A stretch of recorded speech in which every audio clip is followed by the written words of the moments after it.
On the eastern coast of Sicily lies Augusta, a city surrounded by the sea and shaped by centuries of strategy and defense.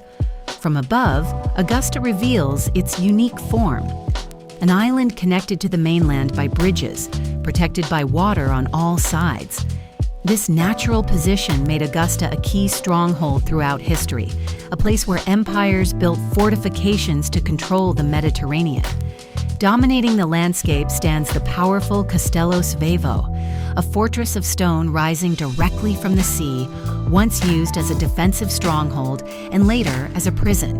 Its massive walls still tell stories of conflict and control. The historic center unfolds with wide streets, squares, and churches that reflect the layered past of the city. From medieval times to the Baroque period, surrounding everything is the sea, calm in the inner harbor, open and vast beyond the island. From the sky, the geometry is striking, land, water, and fortifications blending into one balanced composition.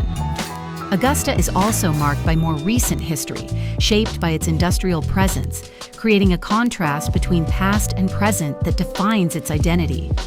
Augusta, an island of history, where the sea has always been both protection and destiny.